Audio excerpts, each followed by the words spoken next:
द्वेषावहै। ॐ शान्ति शान्ति शान्तिः।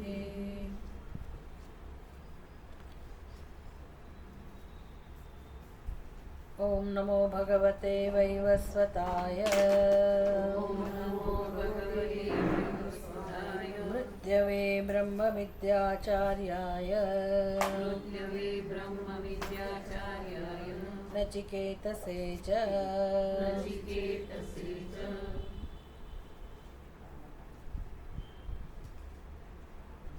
ક્યાંથી શરૂ કરવાનું છે? એટલે બધું બોલવું પડે તમારે.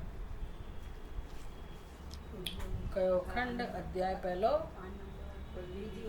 બીજી વલ્લી 10મો મંત્ર. અધ્યાય કઠોપનિષદ અધ્યાય પહેલો અને વલ્લી 2, 10મો મંત્ર.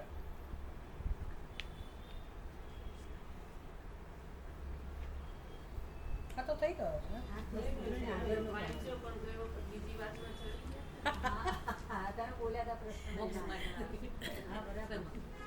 જાનામ્યહં શેવતિરિત્ય નિત્યં ન હ્યદ્રુવૈઃ પ્રાપ્યતે हि ध्रुवं तत् ततो मया नाचिकेतश्चितोऽग्निः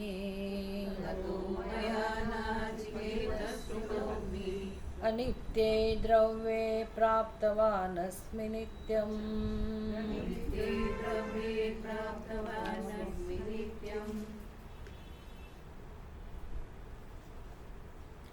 पुनः अपि आह. ફરી પાછા કહે છે. કોણ કહે છે? એટલે આગળનો સંદર્ભ યાદ રાખવાનો. કોણ સમજાવી રહ્યું છે? યમરાજા સમજાવી રહ્યા છે નચિકેતાને. પુનઃ અપી તુષ્ટ આહ. એક વિશેષણ છે.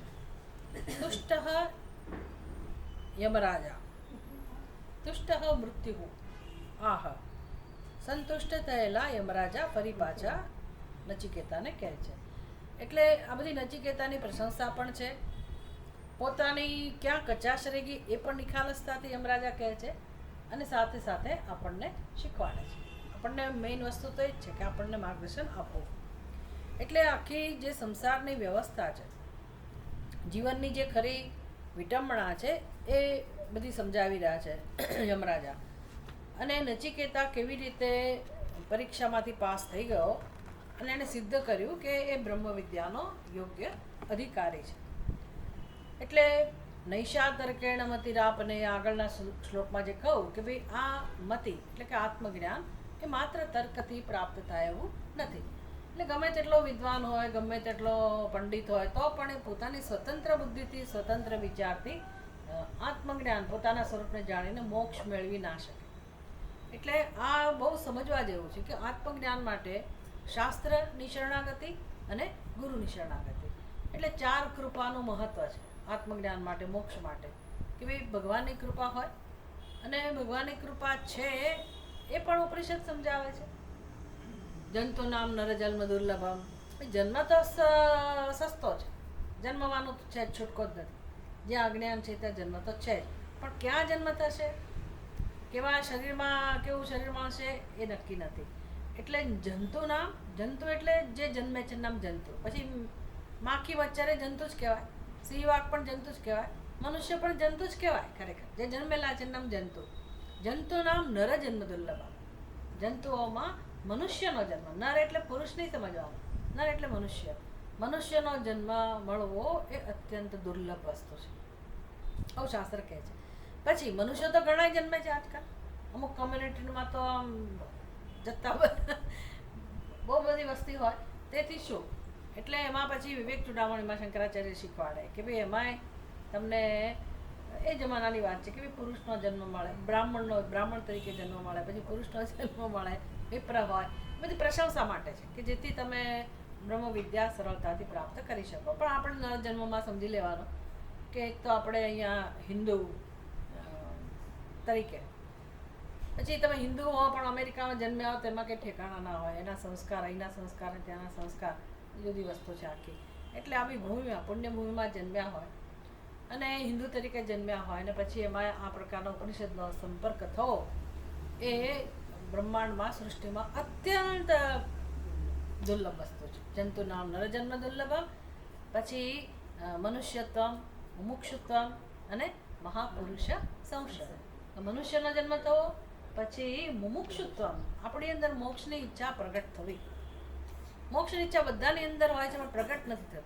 માણસ સમજી નથી શકતો કે ખરેખર મારે મુક્ત થવું છે, એને નથી સમજાતું. સંસ્કારોને કારણે ભોગના સંસ્કારો હોય, સમાજની ગતિને અનુસરતો હોય બિચારો મનુષ્ય, એટલે એને ક્યારેય સમજાતું નથી કે મારો અંતરાત્મા મુક્તિ ઈચ્છે છે.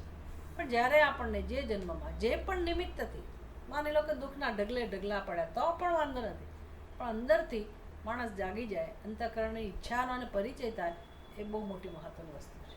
એટલે કે મુમુક્ષુ તરીકે માણસ બહાર આવે અને એ બધું ઈશ્વરની કૃપાથી થતું હોય. અને પછી મુમુક્ષુ તો મોક્ષની ઈચ્છા પણ ઘણાને હોય, પણ એને યોગ્ય ગુરુ મળવા મુશ્કેલ છે, યોગ્ય સંપ્રદાય મળવો મુશ્કેલ છે. એટલે જ્યાં પરંપરા હોય આ પ્રકારની જૂની સિદ્ધ થયેલી સનાતન પરંપરા, કે જ્યાં મોક્ષનો યોગ્ય ઉપાય છે, મોક્ષનો એક જ ઉપાય હોય, જે સનાતન ધર્મ છે એમાં જ એ પ્રમાણે જ મોક્ષનો ઉપાય હોય, કોઈ પ્રશ્ન જ નથી એમાં.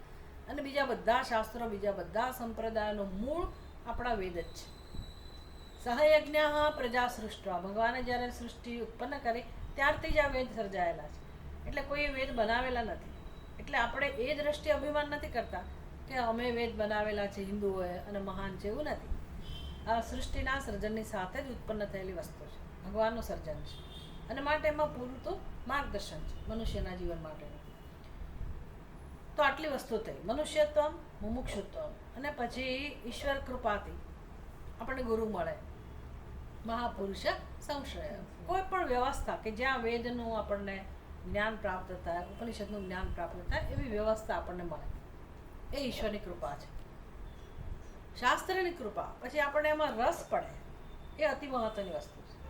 એટલે આ ચોપડી આપણા હાથમાં હોવી આ જમાનામાં, અને ભલે સંસ્કૃત ના આવડતો હોય તોય આપણે મથીએ, એ બહુ મોટી વસ્તુ છે. એમાં બહેનો, ભાઈઓ તો સમજ્યા કે એની પાસે કંઈક હોય, બહેનો જ્યારે આ પુસ્તક લઈને અધ્યયન કરે તો સમજવું કે ઘણી બધી ઈશ્વરની કૃપા છે. પછી એ શાસ્ત્ર જ્યારે આપણને સમજાય તો કોની કૃપા સમજવાની?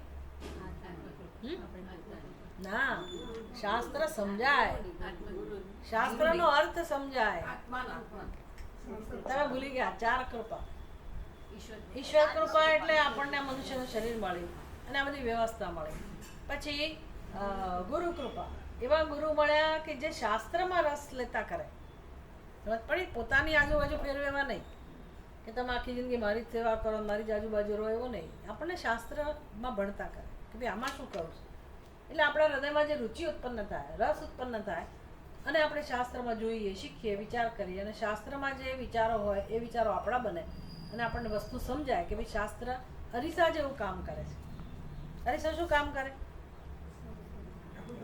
અરીસાનું કામ શું છે?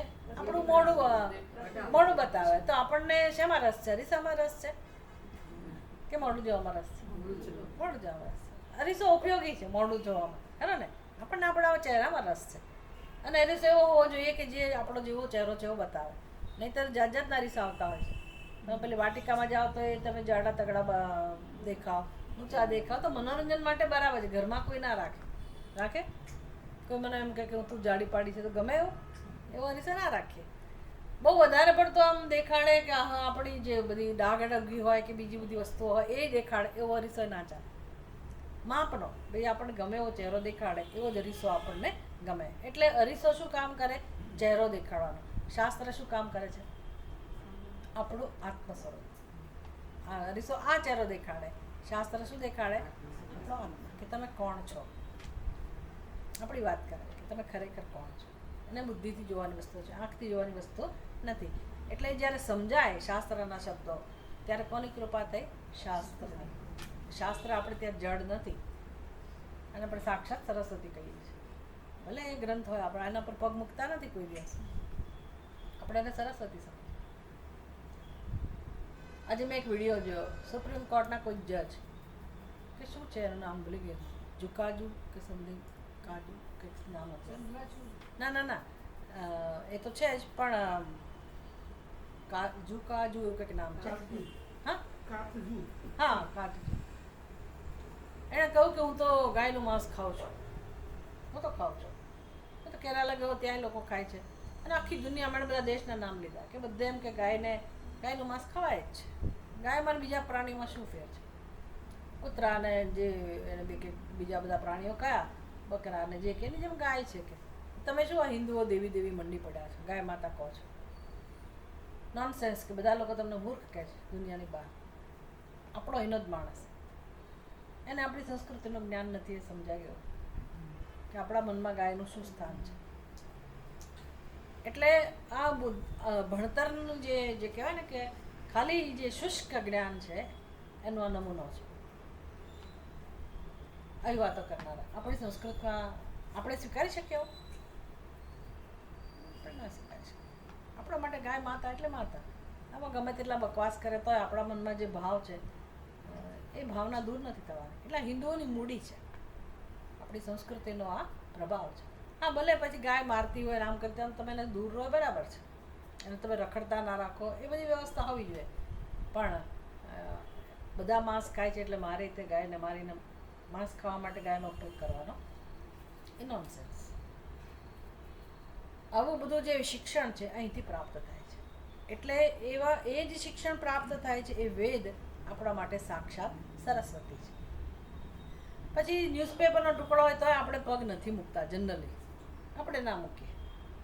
ક્યારેક આપણે મથામણ કરવી પડે કે ભાઈ આ તો ન્યૂઝપેપર છે, કંઈ વાંધો નહીં, સફાઈ કરવામાં વપરાય આપણે કરે. પણ પગ મૂકવાની વાત આવે એ બધું આપણે હાથે કરીને કરીએ નહીં. આ આપણા હૃદયના ભાવ છે. આવું આપણે ત્યાં જ છે, આપણી જ સંસ્કૃતિમાં આવું છે કે પૈસાની નોટ હોય તો એના પર આપણે પગ ના મૂકીએ. ભલે ને ફાટેલી તૂટેલી હોય તો પણ લક્ષ્મી એ છે, એ કાગળનો ટુકડો નથી આપણા માટે. બહુ મહત્ત્વની વસ્તુ છે. આ બધું જ્ઞાન આપણને અહીંથી પ્રાપ્ત થાય, શાસ્ત્રમાંથી. એટલે અને આ તો આત્માનું જ્ઞાન આપનારા છે.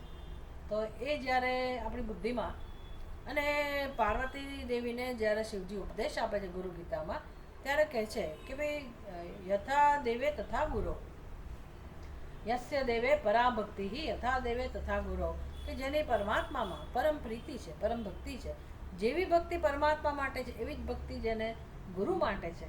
તો પછી જે આ શાસ્ત્ર છે ને, અકથિતા અર્થા પ્રકાશંતે, એટલે શાસ્ત્રમાં કેટલીક વસ્તુ એવી હોય કે ગુરુને કહેવા યોગ્ય ના લાગી હોય અથવા સ્કીપ થઈ ગઈ હોય તો પણ એ વિદ્યાર્થીને એની બુદ્ધિમાં એ અર્થ પહોંચી જાય છે. એ કોની કૃપા? શાસ્ત્ર.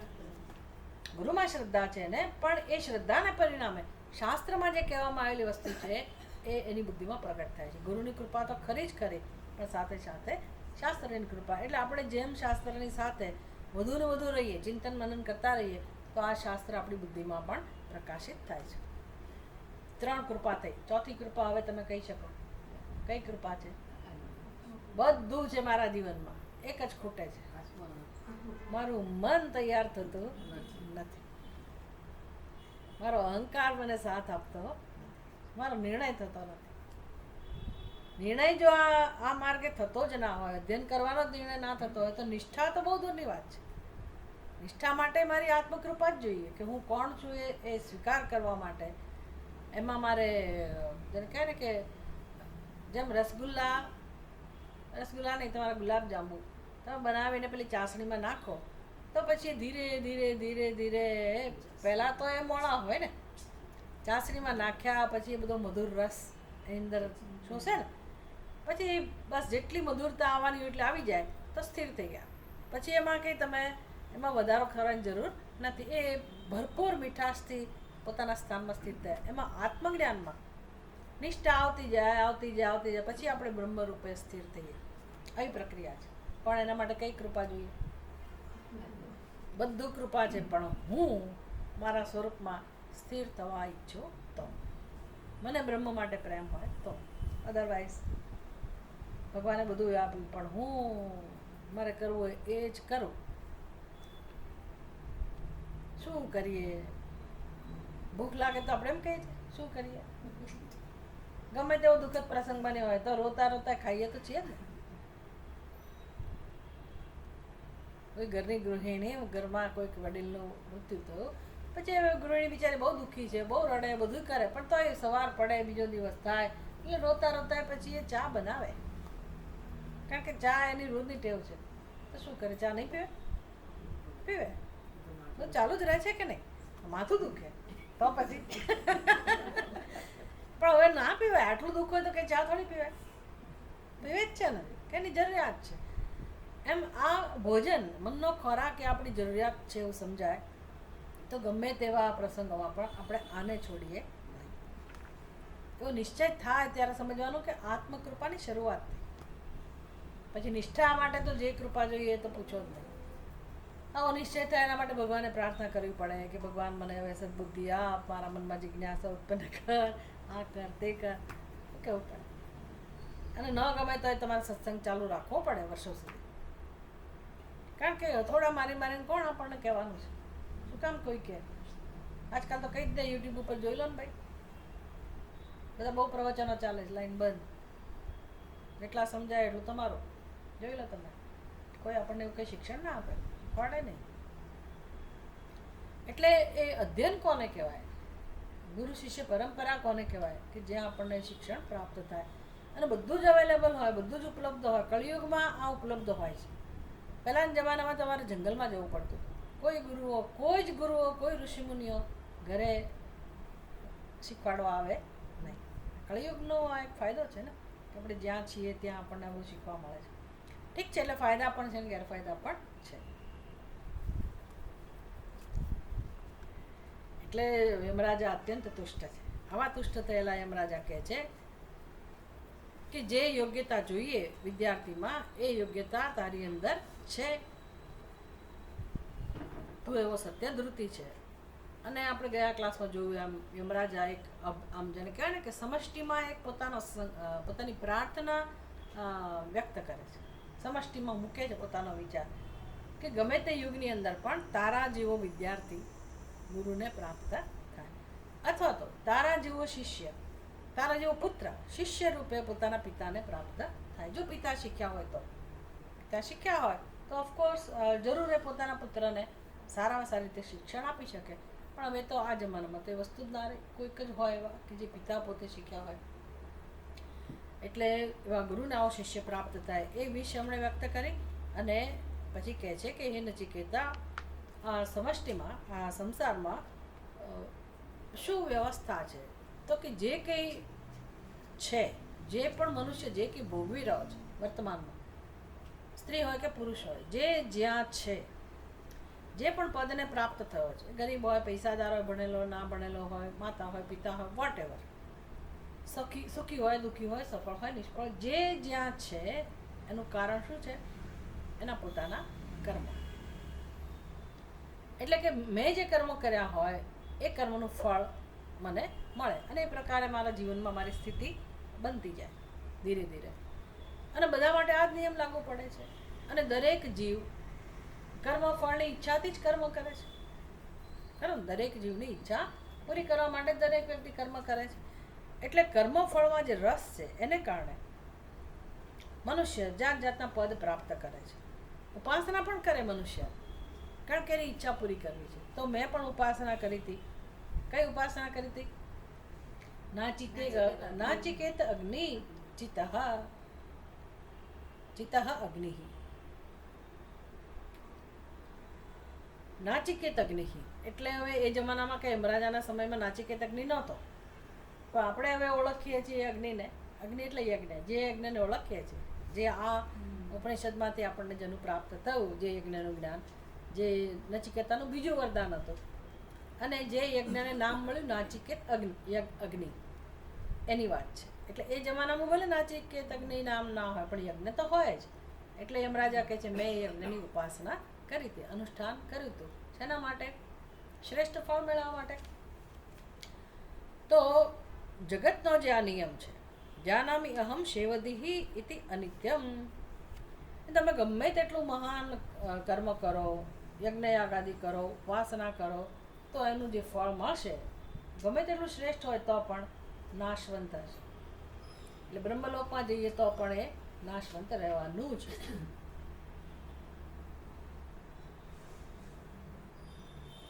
તો શું મારે નહીં કરવાનું? નહીં કરવાનું એવું કરવાનું? શું કરવાનું? તો કે પહેલાં ચકાસી જોવાનું કે મને શું જોઈએ છે. શું જોઈએ છે? નિત્ય વસ્તુ જોઈએ છે કે અનિત્ય વસ્તુ?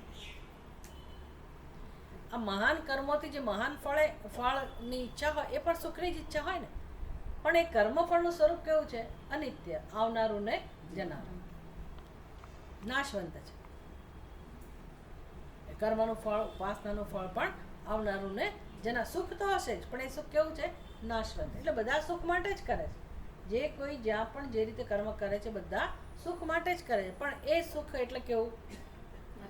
નાશવંત. અને આપણને શેમાં રસ છે?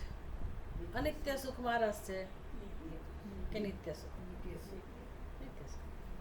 અનિત્ય સુખ ભોગવવા માટે જન્મ તો લેવો જ પડશે.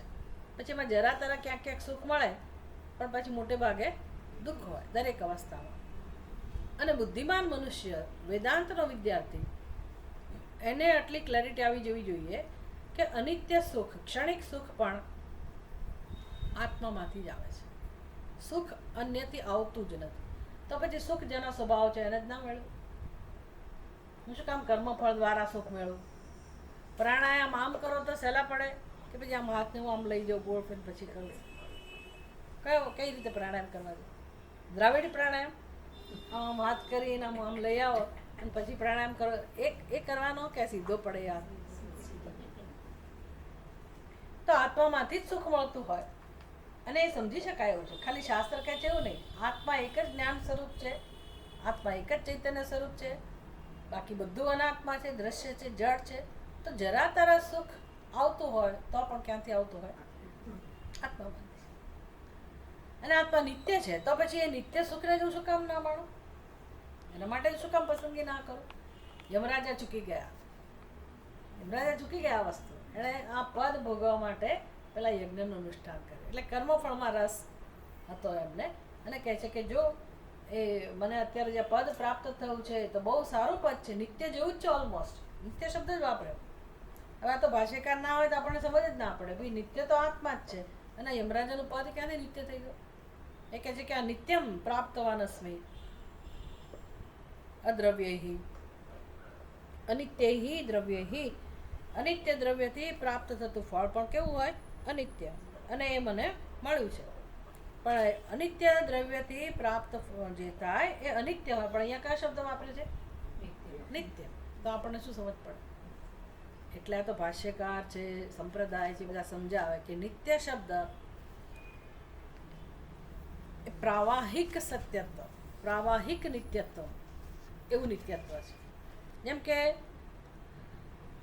આપણા ઘર પાસે અત્યારે વરસાદમાં પાણી ભરાયું હોય, અહીંયા તો કંઈ બહુ લાગતું નથી, પણ ઘણી જગ્યાએ ભરાઈ જતું હોય, એ નિત્ય કે અનિત્ય?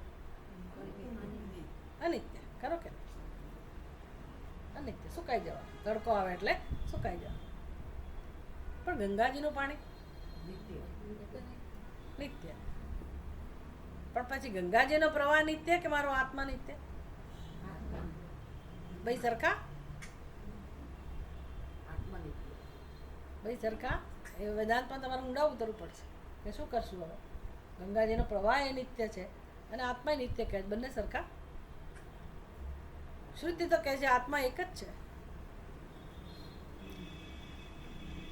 બ્રહ્મ એક જ છે, બ્રહ્મ સત્ય અને જગત મિથ્યા. તો ગંગાજીનો પ્રવાહ શેમાં આવે? કેમ આવે? હિંમત છે, કહેવું પડે.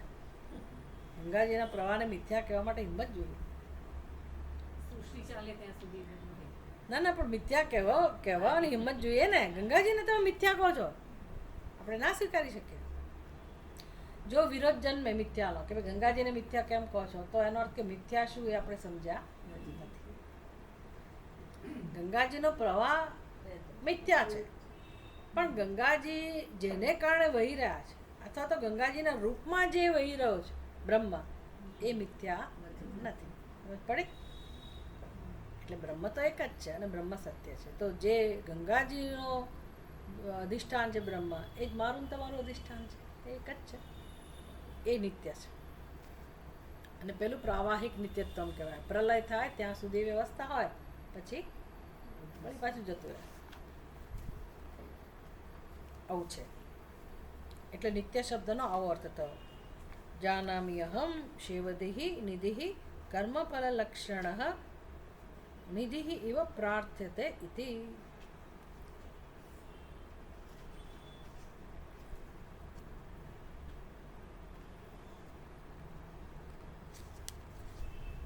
જે ખજાના સમાન ગણાય છે કર્મફળ, બધા લોકો જે જીવનમાં જેની પ્રાર્થના કરે છે એ અસૌ અનિત્યમ અનિત્ય ઇતિ જાનામી.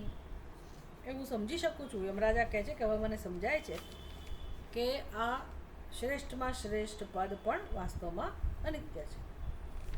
નહીં યસ્માદ અનિત્યૈ અધ્રુવૈ નિત્યમ ધ્રુવમ તત્પ્રાપ્યતે પરમાત્મખ્ય શેવદેહિ. એટલે કર્મફળ રૂપી ખજાનો પ્રાપ્ત થાય, પણ પરમાત્મા રૂપી ખજાનો કર્મથી પ્રાપ્ત થતો નથી. યહ તો અનિત્ય સુખાત્મક શેવદેહિ સહ એવ નિત્યૈ દ્રવ્યૈ પ્રાપ્યતે. એવ અનિત્યૈ દ્રવ્યૈ પ્રાપ્યતે સીધો નિયમ છે. જે અનિત્ય હોય, ભલે ને મહાન ખજાનો હોય, પણ અનિત્ય હોય તો એની પ્રાપ્તિનું સાધન શું હોય? એની પ્રાપ્તિનું સાધન પણ કેવું હોય? અનિત્ય. અનિત્યની પ્રાપ્તિનું સાધન અનિત્ય. માટે એ અનિત્ય સાધન એટલે કર્મ વગેરે, એનાથી નિત્ય વસ્તુ પ્રાપ્ત થાય નહીં.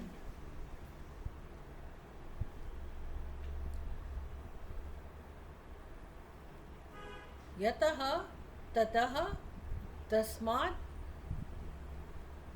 મયા જાનતા આપી. યમરાજા કહે છે કે આવી મને ખબર હતી, હવે ખબર હતી છતાં પણ નિત્યમ અનિત્ય સાધનૈ ન પ્રાપ્યતે ઇતિ નાચિકેતઃ ચિતઃ અગ્નિ અનિત્યૈ દ્રવ્યૈ પશ્વાદિભિઃ સ્વર્ગ સુખ સાધનભૂતઃ અગ્નિ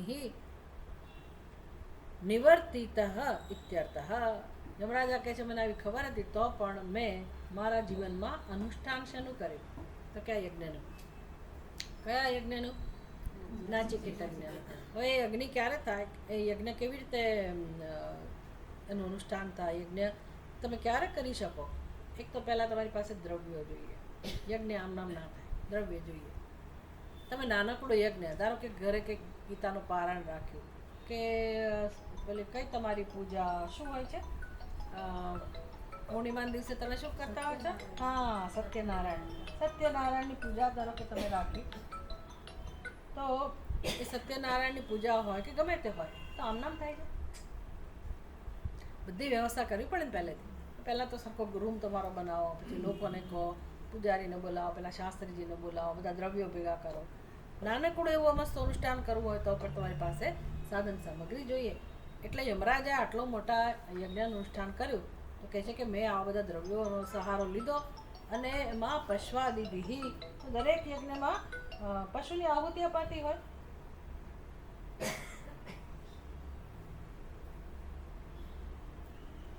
પશુઓની આહુતિ અપાય ત્યારે જ આ યજ્ઞ થાય, તો એવો યજ્ઞ મેં કર્યો. સ્વર્ગ સુખ સાધનભૂત પશ્વાદિભિઃ અનિત્યૈ દ્રવ્યૈ. એમાં કારણ કે એમાં બલિ અપાતો હશે, અથવા આ જ ઉપનિષદમાં શરૂઆત ક્યાંથી થઈ? કોણ હતા ઋષિમુનિ? નચિકેતાના પિતા વાજશ્રવા. વાજશ્રવા એટલે કોણ? જે અતિ પ્રખ્યાત છે મહાન યજ્ઞ કરવા માટે. અને એનો જ પ્રસંગ હતો ને યજ્ઞનો. શું પ્રસંગ હતો?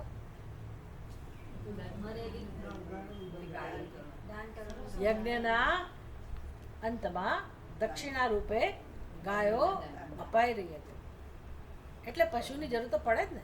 ભલે પછી એને નબળી ગાયો આપી, જે ભૂલ હતી એની, પણ સારી ગાયો આપી દીધી. પછી જે નબળી બચી એને પણ આપી. એવું નહીં હોય, એટલા મોટા ઋષિમુનિ એવું ના કરે કે સારી ગાયો પોતાના માટે રાખે અને નબળી ગાય આપણે કોઈને ગિફ્ટ આપીએ તો શું કરીએ? તો બહુ સારું કહેવાય. બાકી ઘણા લોકો છે ને પોતાના ઘરમાં પડી રહ્યું હોય ને આપી દે. હોય નવા જેવું, પણ બાપરીનું આમ છે ધૂળ ખાઈ ગયું હોય, પડી ઘસીને સાફ કરીને આપી દે. બધા આપવાનું આવે એટલે આપણે જનરલી એવું કરીએ, વ્યવહારિક બનીએ, પ્રેક્ટિકલ તો બનીએ ને એટલે ચલો કામવાળાને આપીએ કે સગા સંબંધીને આપીએ, પણ આપણે ઘણીવાર એ વસ્તુઓ આપી દઈએ. આપણી કામની નથી ને, વપરાશવાની નથી ને, તો ચલો આપી દીધું. એવું ના કર્યું ઋષિમુનિ. એણે કેમ નબળી ગાયો આપી? પેલી સારી ગાયો અપાઈ જ ગઈ હતી, પણ હજી બાકી હતું, કેટલાક બ્રાહ્મણોને આપવાનું બાકી હતું, એટલે પછી જે હતી બધી ગાયો એમણે આપવાનું શરૂ કરી દીધું. એટલે નચિકેતા ન થયું કે ભાઈ હું છું ત્યાં સુધીમાં તમે કેમ આવું કામ કરો છો? એનું ફળ તો તમને સારું નહીં જ મળે. એટલે મારો ઉપયોગ કરો, હું ઉપયોગી થઈ શકું એમ છું, મારો ઉપયોગ કરો તમે ભાઈ. અને પપ્પા, એના પિતાજી ગુસ્સે થયા. એવું તો કે ના જ કરે, કોઈ પોતાના સંતાન ના આપી દે. નચિકેતા કહે છે કે આવું તમારે ના કરાય. એટલે યજ્ઞ આમ નામ ના થાય. કહેવાનું તાત્પર્ય છે કોઈ પણ યજ્ઞ તમારી પાસે દ્રવ્ય સાધન સંપત્તિ હોય તો જ થાય. યમરાજા કહે છે મેં બધું વાપર્યું, ભેગું કર્યું, નહોતું તો ભેગું કર્યું શ્રમ કરીને, અને આવો મહાન યજ્ઞ કર્યો. શેના માટે? મને ખબર હતી કે આ અનિત્ય દ્રવ્યથી જે પ્રાપ્ત થશે એ પણ અનિત્ય જ હશે. આવું કેમ કર્યું? કારણ કે મારામાં એટલો વૈરાગ્ય નહોતો, કર્મફળ પ્રત્યે વૈરાગ્ય નહોતો, મારે કર્મફળ જોઈતું હતું. એટલે શેની જરૂર પડે મોક્ષ માટે? શેની જરૂર પડે? વૈરાગ્ય. ના, મને તો પહેલું જોઈએ ને આ જોઈએ, બહુ મુશ્કેલ છે. એટલે વૈરાગ્ય, એટલો વૈરાગ્ય આપણા હૃદયમાં હોય ને એટલું સારું. ભગવાનની ઉપાસના નહીં કરવાની, ભગવાન એની મેળાએ મળશે. ઉપાસના શેની કરવાની? વૈરાગ્ય. વૈરાગ્ય. વૈરાગ્ય એટલે એવું વસ્તુ ને પૈસા ને બધું જવા દો. કમસે કમ ઘરમાં મારું માન જળવાય, સંબંધીઓમાં મારું માન જળવાય, સમાજમાં મારું માન જળવાય, એવી અપેક્ષા રાખવાની જરૂર નથી. જતું કરો. જ્યાં આપણું ન ચાલતું હોય, સંઘર્ષ થતો હોય, મોટે ભાગે સંઘર્ષ એના માટે જ થતો હોય, તો આપણે શું કરવાનું? મહાન વૈરાગ્ય, જતું કરો. ના પણ તો પછી બધા મને શાકભાજીની જેમ જ મારી સાથે વ્યવહાર કરે ને. તમારી વહુની સામે હું જતું કરું? કાલ સવારના આવેલા મને આવી તો કહી જાય એટલે શું? બહુ અઘરું છે, બહુ અઘરું છે. પણ જેને મોક્ષ જોઈએ છે ને એને વાંધા નથી. જેને હજી સંસારમાં પોતાનું સ્થાન જાળવી રહ્યું છે, અને પ્રેક્ટિકલી એ અઘરું છે, આપણે કોઈને કહેવાય નહીં, બધાને ના કહેવાય. પણ હવે જેને કંઈ લેવા દેવા જ નથી અને ભગવાન માટે પ્રીતિ છે, અને સૌથી મહત્વની વસ્તુ કઈ છે ખબર છે?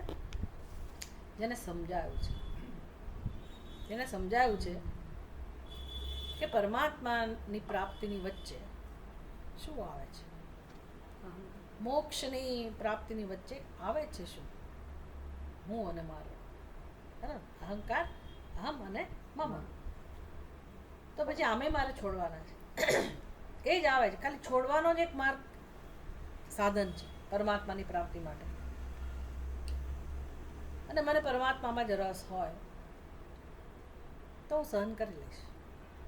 બીજા અપમાન કરશે તો પણ સહન કરી લઈશ. એ જે સહજપૂર્વક નહીં, જે સહન શક્તિ છે, એ જે આપણે એમાંથી પસાર થઈએ છીએ, એ તપ છે, મહાન તપ છે, બહુ મોટું તપ છે. અને એનું ફળ તો સાક્ષાત બ્રહ્મ જ છે, પરમાત્મા છે. એ મનુષ્યની ક્યાંય નિષ્ફળતા નથી. કશું સામાજિક રીતે દેખીતી રીતે ગુમાવે કે ભાઈ ચલો એની સામે કોઈ જોતું ના હોય, કોઈ પૂછતું ના હોય, એને નિગ્લેક્ટ કરતા હોય બધી વાતના, એને શું ભાન પડે? જૂના જમાનામાં મેં જોયું છે, એટલા બધા ભણેલા હોય ને ઘરમાં વડીલ પેલા ભાઈઓ, અને પેલી બિચારા ગામડામાંથી આવ્યા હોય સાદા સીધા, ઓછું ભણેલા હોય, પહેલાંના જમાની વાત છે, તો એને તતરાઈ નાખે. તને શું ખબર પડે? બેસ હવે, તું તારું કામ કર, આ તારો વિષય નથી. એટલે પેલી બિચારી બેસી જાય. એનું અપમાન થયું જ કહેવાય, નો ડાઉટ. ભલે ભણેલી ગણેલી નથી, પણ એની અંદર એ બુદ્ધિ છે, એના વિચારો છે ને, તમે એને રિસ્પેક્ટ આપી શકો. પણ લોકો તતડાવતા હોય, એમાં આપણી સંસ્કૃતિ એવી છે, એટલે આમ બહેનોને આમ નિગ્લેક્ટ કરે, એને ઉતારી પાડે, આમ કરે તેમ કરે. પણ એ બહેનને ખોટું નથી લાગતું. મને આશ્ચર્ય એ થાય, થોડીક વાર લાગતું હશે, પણ એ જમાનાની બહેનો એટલા જ પ્રેમથી સેવા કરે. અત્યારના જમાનામાં જવા દો, અત્યારે તમે સહેજ કહ્યું તો એ સામું ના જુઓ. પણ એ સહન શક્તિની કિંમત હતી. એ બહેનોએ કંઈ જ ગુમાવ્યું નથી. અત્યારે આપણી પાસે સહન શક્તિ ન હોય, સ્વાભાવિક છે, ન હોય. અને શું કામ સહન કરી લેવાનું? પહેલી જ વાત શું કામ? વાત બરાબર છે, હું કોઈને એવું ના કહી શકું તમે સહન કરો. હું એમ જ કહું પ્રેક્ટિકલી કે ભાઈ તમે તમારું સ્ટેટસ જાળવો, પણ મોક્ષ જોઈતો હોય તો હું કહીશ કે તમે સહન કરતા શીખો. You will not lose anything. તમે છેવટે કશું ગુમાવવાના નથી. ભગવાન તો મળશે જ, ભગવાન તો મળશે જ. અને પછી એમાં સૂક્ષ્મ સ્તરે જે નિયમો કામ કરતા હોય છે કે ભાઈ પ્રારબ્ધ છે આપણું એ તે, અને આવા સંજોગ, આવા લોકો મળે, આવી સ્થિતિ છે અને સહન કરવું પડે છે, તો હવે ચલો પસાર થાવ, લેટ ઇટ ગો, જવા દો. હું મારું એ જાળવી રાખું. જેમ જેમ તપ કરીશ, જેમ જેમ સહન કરીશ, એમ મારી શક્તિ વધવાની કે ઘટવાની? વધે. વધે જ. આખું તમારું વ્યક્તિત્વનો એ પ્રભાવ બદલાઈ જાય સહનશક્તિથી. એ ખાલી બૂમબરાડા પાડો કે તમારે આમ એક તમે શું કહેવાય શેઠાઈ કરતા હો, અંગ્રેજીમાં બોલી શકતા હો, આમ કરતા હો, તેમ કરતા હો, બીજી બધી રીતે બહુ હોશિયાર હો, એનાથી જ કંઈ પ્રભાવ પડે એવું નથી હોતું. માણસને ભલે કશું ના આવડતું હોય, કોઈ પર્સનાલિટી ના હોય, પણ અંદરથી વ્યક્તિ જેટલી સહનશીલ હોય, પવિત્ર હોય, શુદ્ધ હોય, એનો એક જુદો જ પ્રભાવ હોય. સૂક્ષ્મ સ્તરે હોય આ બધું. લોકો ઓળખી શકે, પ્રાણીઓ ઓળખી શકે, જીવજંતુઓ ઓળખી શકે. એનું માન હોય છે કુદરતમાં, ભગવાન પાસે એનું માન હોય છે, આપણને એની કિંમત નથી. એટલે પછી જરૂર નથી કે આખી જિંદગી બધા એ પહેલું પ્રારબ્ધ પૂરું થાય એટલે તમે ચમકવાના જ છો જ્યાં હો ત્યાં. પછી ઘરના નાના મોટા તમારી પાસે જ આવવાના છે, તમે જ છત્રછાયા જેવા બનવાના છો. જીવન આના માટે છે, આ કેળવણી માટે કે આપણો કેમ વિકાસ થાય, આપણે કેમ સહનશીલતામાંથી બહાર આવીએ, પરિપક્વ બનીએ.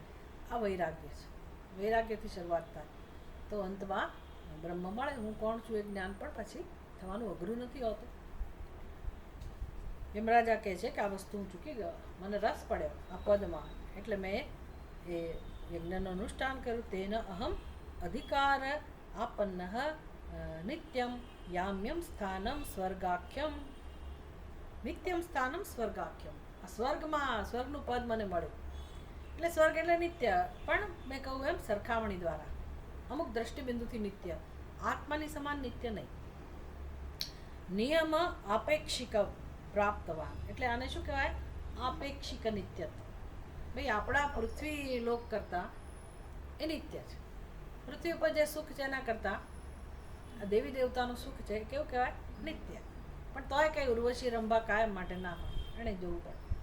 એનું પુણ્ય ખાલી થાય ને એટલે લોકોએ સ્વર્ગ ખાલી કરવું પડે. તો યમરાજાએ ખાલી કરવું પડશે. એ જાણે છે કે મારું પદ જેવું આ સૃષ્ટિ બદલાશે, કલ્પ બદલાશે, એટલે બીજા યમરાજા તરીકે આવે. નચિકેતાને જેણે ઉપદેશ આપ્યો હોય એ યમરાજા જતા રહે, પછી બીજો જીવ જેણે ઉપાસના કરી હોય એને યમરાજાનું પદ મળે. આવી રીતે ક્રમ ચાલતો હોય. એટલે એ દ્રષ્ટિએ એને નિત્ય કહો. હવે ત્યાગની પ્રશંસા છે. આપણે તો પહેલાં જ ત્યાગની પ્રશંસા કરી લીધી. એમાં હવે કહે છે એની પછીના શ્લોકમાં,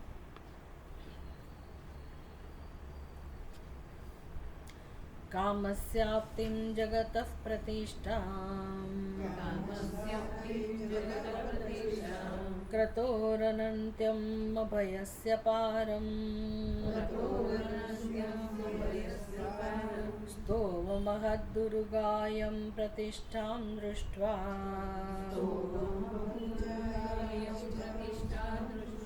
ધૃત્યાધીરો નચિકેતોત્યસ્રાક્ષી.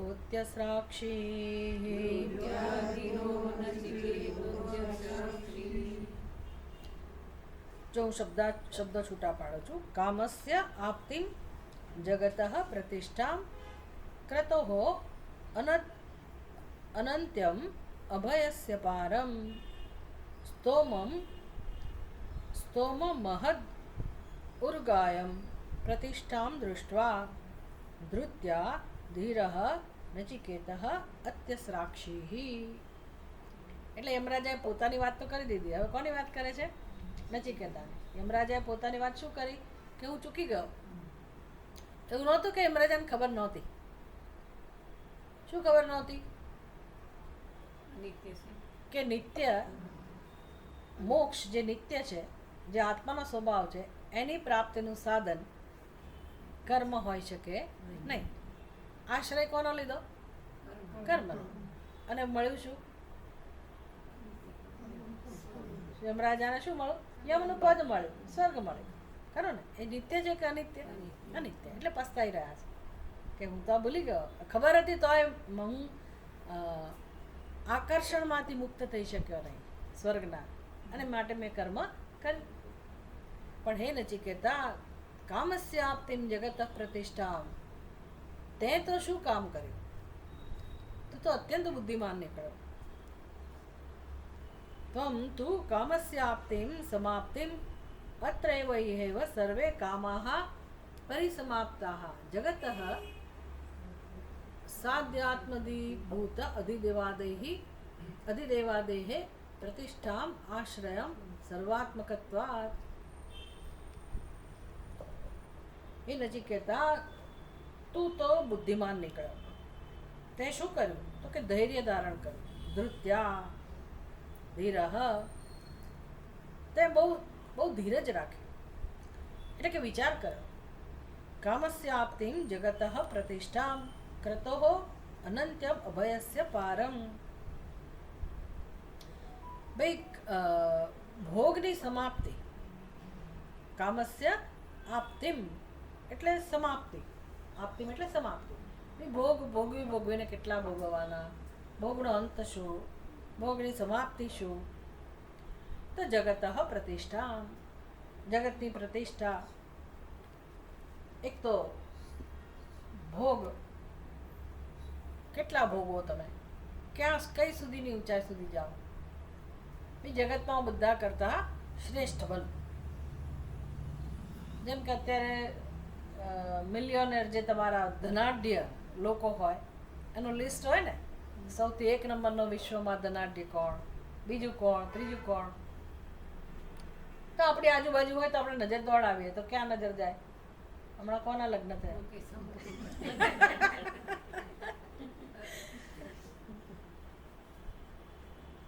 એટલે સંપત્તિ આની પ્રતિષ્ઠા થઈ, જગત પ્રતિષ્ઠા. એટલે ભોગની પ્રતિષ્ઠા શું? તો કે આવું બધું. પણ એ ગમે તેવું હોય તોય પણ એને એ ફૂલીને કેટલા ફૂલાય, પોતાનો મહિમા પ્રગટ કરીને કેટલો પ્રગટ કરે. લગ્નની એક વિધિ બતાવી હોય એને તો ભાઈ ગરીબ માણસ લગ્ન કરે ને આણે કરે, પણ બધું આમ તો એનું જ ને. ભલે એને અનેક રીતે, એટલે કંકોત્રી એને આમાં કરોડો રૂપિયાની એક એની કંકોત્રી હોય, ધારો કે છપાવી હોય, એવી રીતે પ્રગટ કરે. બીજું શું? વિધિ તો એની જ થઈ ને, બધું એનું જ થયું ને. આપણે એને જરાય એવું નથી કહેતા, એનો કચરો નથી કરતા, એને ઉતારી નથી પાડતા. ભાઈ એને એની રીતે બરાબર છે, ભોગવી રહ્યો છે. આ સ્ટેટસ એ કેમ ભોગવી રહ્યા છે? શું કારણ હશે? એના સત્કર્મ. બરાબર. એટલે કર્મનું ફળ છે. એમ જે માણસ જેટલી ઊંચાઈએ છે એનું કારણ શું છે? એના પોતાના કર્મો. પણ ક્યાં સુધી પહોંચી શકે? છેવટે એને મર્યાદા તો આવવાની ને. એને મર્યાદા, જેમ આપણે ગરડા તેમ એ લોકો ગરડા તો થાય જ ને. આપણું મૃત્યુ, એનું મૃત્યુ તો થવાનું જ ને. છેવટે તો એની સ્થિતિ તો હતી ત્યાં ફરી પાછું જન્મવાનું. હવે જન્મીને સીધા જ તમે કે આ બધું તો પ્રાપ્ત કરી ના શકો, વળી પાછું શીખવાનું તો ખરું જ બધું. એટલે એ તો ક્રમ લાગુ પડે જ. એટલે ભોગની સમાપ્તિ, જગતની પ્રતિષ્ઠામાં. પછી યજ્ઞ ફળનું અનંતત્વ. ક્રતો અનંત્યમ. ક્રતુ એટલે યજ્ઞ, અનંત્યમ એટલે જે યમરાજા પાસે છે સ્વર્ગનું ફળ, તે અભયસ્ય પારમ. પછી અભયની મર્યાદા, અથવા તો અણિમાદી સિદ્ધિ. સ્તોમ મહાદુર્ગાયમ પ્રતિષ્ઠામ. એટલે આ જગતની બધી પ્રતિષ્ઠા છે, જગતની સમાપ્તિ છે. કે ભાઈ ક્યાં સુધી તમે જગતમાં બધું પ્રાપ્ત કરો? તો કે આ શું કહો છો? નવનિધિ કે દાતા, નવનિધિ, અષ્ટસિદ્ધિ, નવનિધિ કે. તો જગતમાં તમે અષ્ટસિદ્ધિ પણ પ્રાપ્ત કરી શકો. તમે તમારી ચેતનાને એટલી ઊંચી લાવો. અમે વૈરાગ્ય તો જોઈએ જ, ઓફકોર્સ, ઉપાસના બધું જ જોઈએ, સંકલ્પ શક્તિ જોઈએ. પણ માણસ એની પણ ઈચ્છા પૂરી કરી શકે. આ રીતે સૂક્ષ્મ સ્તરે સિદ્ધિ પ્રાપ્ત કરવી એટલે ક્યાંય તમારી ઊંચાઈ થઈ ગઈ. એનો આનંદ તે ઘણો બધો હોય, કોઈ પ્રશ્ન જ નથી. એ સિદ્ધિને પામેલા લોકો જે બધી ગંધર્વયોની, કિન્નરીઓની બધામાં એ લોકોની સિદ્ધિ જબરજસ્ત હોય છે, જેમ પુષ્પદંતની સિદ્ધિ છે ભગવાનના ભક્ત પૂજા કરે છે. કઈ સિદ્ધિ હતી એની પાસે? કોઈ જોઈ ના શકે, બરાબર ને? એ પ્રકારની સિદ્ધિ એને પ્રાપ્ત કરેલી. આપણી પાસે સિદ્ધિ હોય તો કેવું સારું, આપણે અમેરિકા જઈ આવીએ વિધાઉટ વિઝા, અહીં ફરી આવે, ત્યાં ફરી આવે, હિમાલયમાં શોખ હોય તો હા હા ક્યાંય આપણે ઊંચે ઊંચે બધે, કારણ કે આપણને કંઈ નુકસાન ના થાય, પડીએ નહીં, આખડી લેન્ડસ્લાઇડિંગ થાય તો આપણને કોઈ ચિંતા નહીં, આપણે ઉપયોગ કરીએ એનો. એવા ઋષિમુનિઓ છે, સૂક્ષ્મ શરે બધા વિચરણ કરતા હોય, વાત છે. એ બધી સિદ્ધિઓ છે જીવનમાં. અષ્ટસિદ્ધિ નવનિધિ એ તમે પ્રાપ્ત કરી શકો. આ બધી ટોપ લેવલનું મર્યાદા, અહીં સુધી તમે પ્રાપ્ત કરી શકો. નચિકેતા બધું જોઈ શકે કે બ્રહ્માંડમાં આવી અનેક સિદ્ધિઓ છે, અને તમે નક્કી કરો તો જરૂર પ્રાપ્ત કરી શકો. પણ મારે એમાં જવું છે કે નથી જવું, નચિકેતા નક્કી કરી શકે. એટલે સ્તોમ મુહદુર્ગાયમ પ્રતિષ્ઠામ દૃષ્ટવા, આ બધું જોયું, વિચાર્યું એણે, અને યમરાજા પાસે આવેલો છે નચિકેતા. સમજ પડી? મારે તમારે તો ઉપાસના કરવી પડે, બધું બહુ બધું કર્મ સહન કરવું પડે, કર્મ કરવું પડે, ભોગ આપવો પડે, ત્યાગ બતાવવો પડે, ભૂખ્યા રહેવું પડે, અને પછી આપણને કેટલાય જન્મોના પરિણામે સિદ્ધિ મળે. જ્યારે નચિકેતાને યમરાજાના આશીર્વાદથી જ મળી જાય. અને યમરાજાએ કહ્યું હતું કે તું માગીશ તે આપીશ, હું તો તને આટલું ઓફર કરું છું જેટલું મારા ધ્યાનમાં છે, પણ તારા મનમાં કોઈ નવી ઈચ્છા હોય, તું વિચારી શકતો તો એ માગ, તો એ પણ આપીશ. યમરાજા શું ના આપી શક્યા? બધું જ આપી શક્યા. પણ દૃષ્ટવા એટલે શું? આ બધું બરાબર ચકાસીને, વિચારીને, વૈરાગ્ય ધારણ કરીને, ધૃત્યા પોતાની કસોટી કરી કે મારે શું કરવું છે, નિત્ય જોઈએ છે કે અનિત્ય જોઈએ છે. આટલું મહાન સુખ છે પણ છેવટે કેવું છે? અનિત્ય. અને મને જે તક મળી છે, તક બહુ મોટી મહત્વની વસ્તુ છે. આપણે તકનો ઉપયોગ ના કરીએ, આપણને તો આ તો મળશે જ ને, મોક્ષમાં શું વાંધો છે? અને એમાં વેદાંતમાં ખબર પડી ગઈ કે મોક્ષ મેળવવાની વસ્તુ જ નથી, એટલે આવતા જન્મમાં દેખા જાય. વર્ષો પહેલા કલહરમાં સત્સંગ ચાલતો હતો ને, તો પેલી મેચ હતી વર્લ્ડ કપની, ભારત પાકિસ્તાન હશે કે ખબર નહીં કોણ હતું સામે, એ છેલ્લી આપણું હતું ફાઇનલ, એમાં હતા. એટલે પછી પેલા ક્લાસના ટાઈમને બધાનો ક્લેશ થતો હતો. એટલે મારી ઈચ્છા જ હતી કે રજા જ રાખવી, કારણ કે મારે જોવી હતી મેચ. પણ એ લોકોએ તો નક્કી કરી લીધેલું કે ભાઈ આપણે મોક્ષ આ જન્મમાં મળે કે પછીના જન્મ. સત્સંગ તો કાલે તો આપણે મેચ જ જોવી છે, આપણે કહીશું એમ, રિક્વેસ્ટ કરીશું કે ભાઈ કાલે મેચ માટે રજા રાખો. કેમ તો કે મોક્ષ મળવાની વસ્તુ છે જ નહીં ને, એટલે તો મળશે જ ને, આજે નહીં તો કાલે. એટલે પહેલાં હું આ મેળવી લઉં, આ ભોગવી લઉં, માણી લઉં. આપણા માટે વધારે આ બધું રિસ્કી છે, એટલે જ આપણે બધું લેતાજી ચાલે. હવે થશે ક્યાં જતો રહેવાનો? ભગવાન થોડા જતા રહેવાના, આત્મા થોડો જતા રહેવાનો, કરીશું. પેલા લોકોને ચિંતા થાય કે ના સુખ નહીં મળે તો શું કરશું, એટલે આપણે જતું કરો. એને વૈરાગ્યનું મહત્વ. તો નચિકેતાને આ બધું લલચાવી શક્યું, પણ નચિકેતા ધૃત્યા, બહુ એને ધીરજ રાખી, બહુ પોતાની કસોટી કરી કે ભાઈ તારે શું જોઈએ છે, નક્કી કર. યમરાજાને તારે કહી દીધું કે નચિકેતાને બ્રહ્મ વિદ્યા જ જોઈએ છે, એ સિવાય કશું. ફર્મ. અને બધાની સંભાવના હતી, બધું જ મળે એવું હતું યમરાજા પાસેથી, પણ એણે એનો સંકલ્પ દ્રઢ રાખ્યો. એટલે કે જે ધીરહ નચિકેતા અત્યસરાક્ષી. અત્યસરાક્ષી એટલે શું? બધું જ છોડી દીધું તે, બધું જ છોડી દીધું. આપણી સામે ભગવાન ડગલે ને પગલે પરિસ્થિતિ ઊભી કરે છે. એવું ના સમજવું કે અમારું કર્મફળ છે, પ્રારબ્ધ છે, અને આજે આમ થયું તેમ થયું. એટલા સાવધાન બની જવાની જરૂર છે, એલર્ટ બનવાની જરૂર છે કે ડગલે ને પગલે ભગવાન આપણી સામે પસંદગી જ મૂકે છે કે યુ ડિસાઇડ, તમારે શું કરવું છે. જતું કરવું છે કે પછી કોને જતું કરવું છે? મોક્ષને જતો કરવો છે કે સંસાર જતો કરવો છે? બંને મૂકે છે ભગવાન. નક્કી કરો, નક્કી કરો. ડગલે ને પગલે પરીક્ષા થતી જ હોય છે આપણી કે શું કરવું છે. પણ જેણે પરમાત્માનું વરણ કરી લીધું. વરણ એટલે ખબર છે ને? વરણ એટલે શું? વરણ એટલે વરમાળા પહેરવા, પસંદગી કરવી.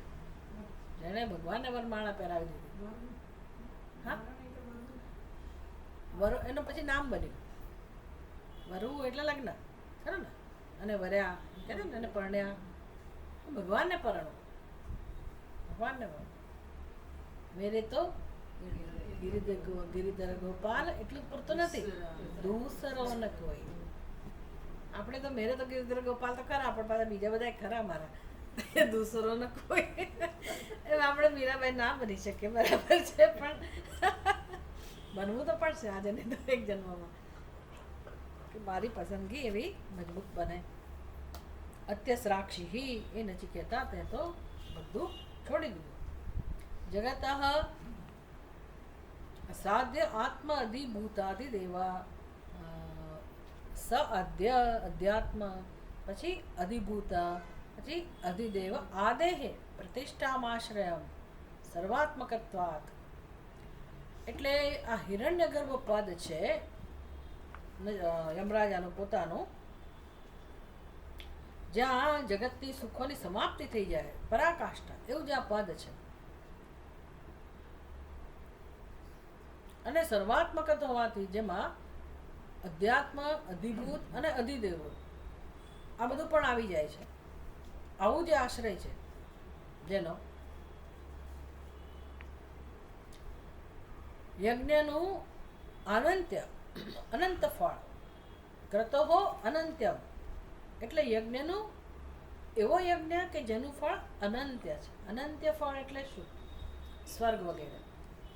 અને અનંત્ય એટલે અનંતતા જેનું સ્વરૂપ છે એ હિરણ્યગર્ભ. હિરણ્યગર્ભ એટલે શું? ભગવાન અનંત છે, બ્રહ્મ પણ અનંત છે, હિરણ્યગર્ભ પણ અનંત છે. હિરણ્યગર્ભનું પદ મેળવવું એટલે શું? તમને જે યોનિ પ્રાપ્ત કરવી હોય, જે સ્થિતિ પ્રાપ્ત કરવી હોય, બધું જ મળે ઈચ્છા પ્રમાણે. એટલે બ્રહ્માંડમાં જેટલી વિવિધતા છે, બધી વિવિધતા, બધા પ્રકારના સુખના તમે ભાગીદાર બની શકો, સુખ ભોગવી શકો, એવું હિરણ્ય ગર્ભનું પદ છે.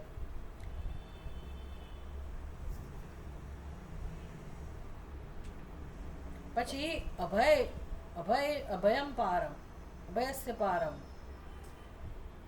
સ્તોમસ્તુત્ય મહત અણિમાદેશ્વર્ય આદિક, એટલે જેમાં ભયની વાત જ ના હોય એવી સિદ્ધિ પ્રાપ્ત કરવી. અને જે મહાન પણ હોય જગતમાં એવી ગતિ, એવી પ્રતિષ્ઠા, આ બધું તને મળી શકે એવું હતું. પરંતુ દૃષ્ટવા ધૃત્યા ધૈર્યેણ ધીરઃ ધીમાન સન. ધીરઃ એટલે શું? બુદ્ધિ પણ હોય. ધીર એટલે માત્ર ખાલી સહન કરવું નહીં. અહીંયા ભાષ્યકાર કહે છે કે ધીરઃ, તમને ખબર છે હું ક્યાં વાંચું છું? તો સારું. ધૃત્યા, ધૃત્યા શબ્દ સમજાવે છે યમરાજ, અરે શંકરાચાર્યજી. ધૃત્યા એટલે શું? ધૈર્યેણ ધીરા. ધીરતા જેનામાં છે એને ધીરજ જેને કહેવાય ગુજરાતીમાં. ધીરજ જેની અંદર છે, ધૈર્ય જેની અંદર છે, એવું ધૃત્યા. આવી ધૃતિથી, આવા ધીરજથી મનુષ્ય ધીર કહેવાય છે. એટલે કે ધૃત્યા ધીરઃ અને ધીમાન સન. ધૃત્ય એટલે માત્ર ધીરજ નહીં. ધીરજ શેને કારણે છે? બુદ્ધિને, જ્ઞાનને કારણે. ધીરજ એટલે આમના ધીરજ રાખો, ધીરજ રાખો, આપણે ઘણું સમજાવીએ લોકોને, પણ ધીરજ નથી રહેતી. કેમ? તો કે વિવેક નથી, એટલે કે બુદ્ધિનો ઉપયોગ નથી. ધીરજ કોણ રાખી શકે? જે વિચાર કરી શકે તે, વિવેકવાન હોય તે. એટલે બુદ્ધિની જરૂર તો પડે જ, બુદ્ધિની જરૂર તો પડે જ. તો આવી જેનામાં બુદ્ધિ છે, વિવેક છે, એવો ધીમાન સન. એ નચિકેતા, તું બુદ્ધિમાન રહીને, એટલે કે વિચારી શક્યો, જોઈ શક્યો, આ ભોગની મર્યાદા સમજી શક્યો, અને તે તું જરાય ચલાયમાન ના થયો, તે માત્ર બ્રહ્મ વિદ્યાની જ માગણી કરી. અત્યસ્રાક્ષી, તે સાક્ષી એટલે બધું છોડી દીધું. પરમ એવ આકાંક્ષન અતિસૃષ્ટવાન હસી. બધું છોડી દીધું. આપણે બધું ક્યારે છોડીએ ખબર છે? જગતનો નિયમ છે, આપણે કશું પણ ક્યારે છોડીએ, અત્યારે જે વર્તમાનમાં આપણા હાથમાં હોય ને એ પણ આપણે ક્યારે છોડવા તૈયાર થઈએ.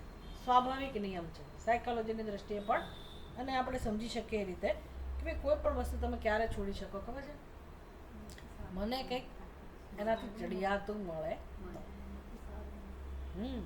જે મારી પાસે છે એના કરતાં મને સારું મળે તો જ પેલું છૂટે, નહીં તો ના છૂટે.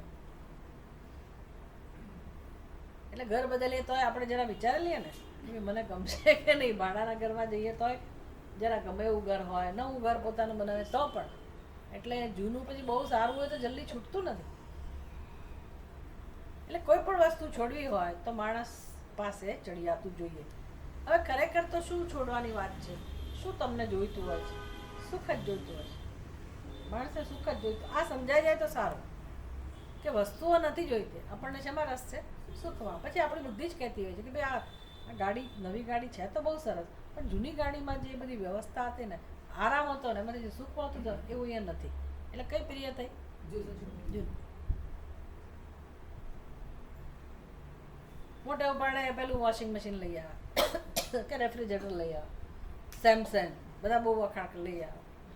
એટલે પણ પછી મેં જોયું કે ભાઈ એલજીમાં વધારે કંઈક મને લાગતું હતું સારું, કે એની સ્પીડ ઓછી, ઝડપથી કપડાં ધોવાઈ જતા હતા, કે એમાં તો આમ હતી ફેસિલિટી હતી તેમ હતું. તો આપણને એમ થાય કે આ મોંઘું લઈ આવ્યા પણ પેલું આપણને વધારે અનુકૂળ હતું. એટલે જોઈએ છે શું? મોટી મોંઘી મોંઘી દાટ વસ્તુઓ જ જોઈએ છે એવું નહીં, આપણને થોડી કમ્ફર્ટ અથવા તો સુખ મળે. આ તો કમ્ફર્ટની વાત છે, પણ આપણે શોધીએ છીએ શું? ગણતરી શેની ચાલતી હોય છે? સુખ. કયા માણસને આપણે આપણી સાથે રાખીએ જે આપણને સુખનો અનુભવ કરે? કકળાટિયાને બહુ બધો ત્રાસ થતો હોય પછી બે કે ભાઈ એની કરતાં અમે એકલા રહીશું, તમે તમારા ઘર અમે કહી દઈએ.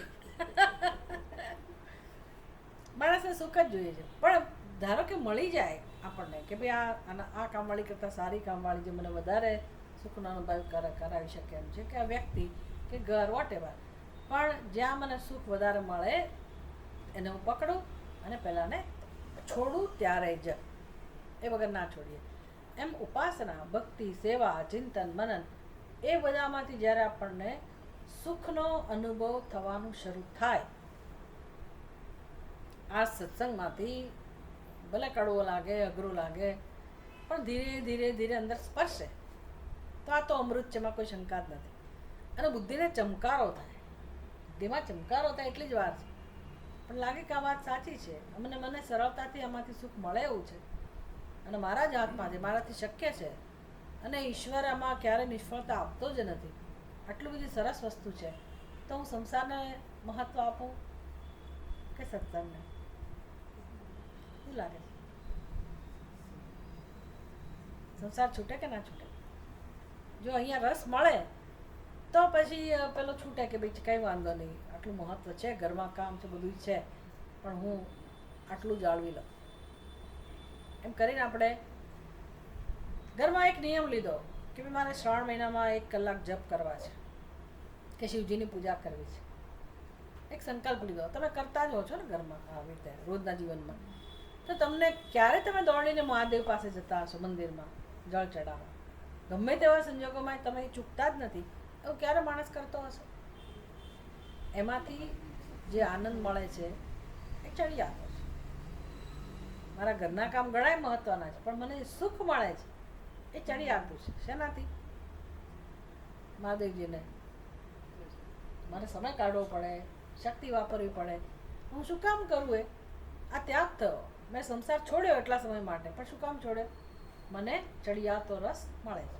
એમ જેમ જેમ આપણા જીવનમાં ચડિયાતી વસ્તુ આપણે પસંદ કરીએ અને એમાંથી રસ મળતો જાય એટલે જૂનું છૂટે. નચિકેતાને સૌથી ચડિયાતો રસ શેમાંથી મળી શકે છે એમ સમજાઈ ગયો કે આત્મજ્ઞાનથી જ મને મળશે. એટલે પેલી બધી વસ્તુઓ એ છોડી શકે. એટલે યમરાજા કહે છે કે સૃષ્ટવાન હસી પરમ એવા આકાંક્ષે, તને પરમની ઈચ્છા હતી, પરમનું મહત્વ સમજાયું એટલે તે સંસારને છોડી દીધો. સર્વમેત સંસાર ભોગ જાતમ, જાતમ એટલે સમૂહ, સંસારના બધા ભોગને એ નચિકેતા તે છોડી દીધા. તો આપણાથી છૂટતું કેમ નથી? વારે વારે આપણે ચર્ચા કરતા હોય છે કેમ છૂટતું નથી? કારણ કે કોઈ ચડિયાતી વસ્તુ આપણને મળતી નથી. ચડિયાતી વસ્તુ આમ નામ ના મળે, ટેવ પાડવી પડે. અભ્યાસ કરવો પડે. ધીરે ધીરે ધીરે અભ્યાસ કરો. જેનો પણ અભ્યાસ કરો ને એ વસ્તુ ભાવવા માંડે, ગમવા માંડે. કડવા લીમડાની ચટણી કોણે પ્રયોગ કરેલા ખબર છે? હા, ખા ખા એટલી ખા એટલી ખા એટલી ખા, પછી એને ભાવવા માંડી. હવે જો લીમડા જેવો કડવી વસ્તુ ભાવવા માંડે તો જપ કરો, ધ્યાનમાં બેસવાનું, સત્સંગનું, આ બધી વસ્તુ કઈ એના બીજી કડવી તો નથી જ ને. એમાંથી આનંદ મળે. સર્વમેતત સંસાર ભોગ જાતમ સૃષ્ટવા અહો બતાનુત્તમ ગુણ હસી. બહુ સરસ કહે છે શંકરાચાર્યજી. યમરાજા કહે છે અહો, અહો એટલે આહા, કહેવું પડે ભાઈ, કહેવું પડે. નથી કહેતા બત તારી તો વાત જ જુદી છે. અનુત્તમ ગુણ હસી, જેની કલ્પના ના થઈ શકે એવો ઉત્તમ, તારાથી ઉત્તમ કોઈ બીજો છે જ નહીં એવો અનુત્તમ ગુણવાન અસી, અસી એટલે 6, આવો ગુણવાન નચિકેતા તું છે. કેટલો પ્રેમ એનો વ્યક્ત થાય છે ને યમરાજાનો, વૈરાગ્યવાળો જોઈએ. આપણી અંદર જેમ જેમ વૈરાગ્ય પ્રગટ થાય ને ભગવાનને આપણા માટે એટલો જ પ્રેમ જન્મે, એટલો જ જન્મે. આપણને જન્મે કે હો હું આ કરી શકે, મેં આ છોડી, શું વાત છે, મેં જતું કર્યું, શું વાત છે. આપણને આપણા માટે આદર જન્મે, બહુ માન જન્મે. આવી વસ્તુ છે. ભગવાન પણ આપણને પ્રેમ કરે, ભગવાન પણ આપણી આજુબાજુ હોય, રક્ષા કરતા હોય, પ્રેરણા આપે. આટલું વૈરાગ્યનું સરસ ફળ છે. એટલે આટલું જ ખૂટે છે જીવનમાં, કશું જતું રહેવાનું નથી. માત્ર મારો સંકલ્પ બનવો જોઈએ કે મારે મોક્ષ મેળવવો છે, મારે બ્રહ્મ જ્ઞાન મેળવવું છે, આટલો સંકલ્પ. બાકી ખરેખર છોડવાની કંઈ જરૂર નથી, બધું ભગવાન સાચવી લેશે. કોઈ એમ નથી કહેતું ઘર છોડીને જતા રહો, સગા સંબંધ, પણ સંકલ્પ તો બને. સંકલ્પ બને એનાથી જ કામ થઈ જશે કે મારે બ્રહ્મ જ્ઞાન જોઈએ છે. અને બીજું નથી જોઈતું, સમજ પડે? બ્રહ્મ જ્ઞાન જ જોઈએ છે. અને બીજું બધું હિંમત જોઈએ કહેવાની. બીજું નથી જોઈતું એટલે એવું નહીં સમજવાનું કે બીજું નહીં મળે. તમે અમારી જેવા પાસેથી જોઈ શકો કે ભાઈ આ હું તો મારા પોતાના અનુભવમાં, બીજા સંન્યાસીઓના જીવનમાં જોઈ શકું છું કે તમે છોડી દો જ્યારથી બધું મળે જ છે. પાછું શું કરવાનું? તમને નથી જોઈતું પણ બધું આવે જ છે. જગતની વ્યવસ્થા છે, ન માગે આવી જ રહે છે. તમે ક્યાંય એવા વંચિત નથી રહી જતા કે અરે રે મને આ નહીં હોય. બધું ખાવા પીવાનું મળી રહે છે, રહેવા કરવાનું મળી રહે છે, લોકોનો ભાવ મળી રહે છે. બીજું શું જોઈએ? શું જોઈએ? ભક્તિ કરવાનો નિર્ણય થાય. ઓમ પૂર્ણમદ પૂર્ણમિદમ પૂર્ણાત પૂર્ણમુદચ્યતે પૂર્ણસ્ય પૂર્ણમાદાય પૂર્ણમેવાવશિષ્યતે. ઓમ શાંતિ શાંતિ શાંતિ. હરિ ઓમ. શ્રી ગુરુભ્યો